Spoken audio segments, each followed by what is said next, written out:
What is peace for you? Peace. What's peace for you? All right, peace for me is having a full understanding of who we are and whose we are. We can move forward with a deeper knowledge and appreciation and gratitude for for our history. Um, in 2012, in anticipation of the 150th anniversary of emancipation, we wrote something called the African American Cultural Narrative. This is our story in 281 words.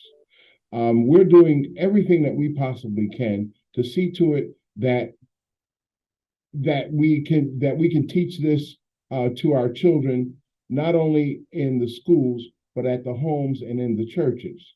So when, as we say, the dawn of freedom, that journey continues with the knowledge that back in the 60s, in the 50s, when we were fighting for those civil rights, um,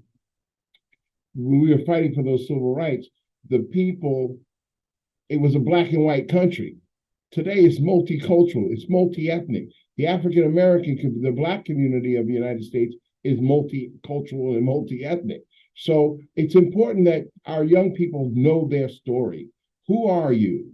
And and who are you? That question is going to be asked. So we have to be able to see to it that our kids respond in the positive, in the affirmative. Yes, we're the mighty descendants of the great emancipation of 1863, beloved sons and daughters of the Most High God.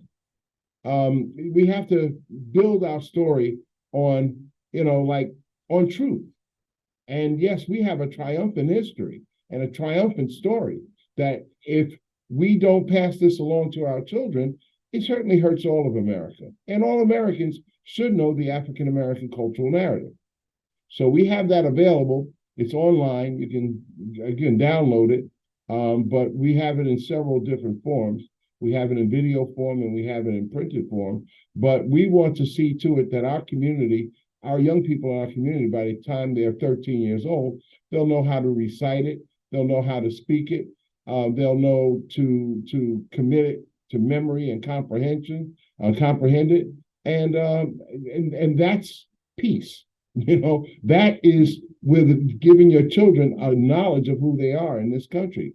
It's also a part of the American identity because it's a part of it. So one could say, well, historically, the cultural narrative may not be all that accurate, but it still is the truth. Just like in biblical terms, Jonah and the whale. That was not necessarily a factual story, but it was a narrative, and so we have to teach a narrative.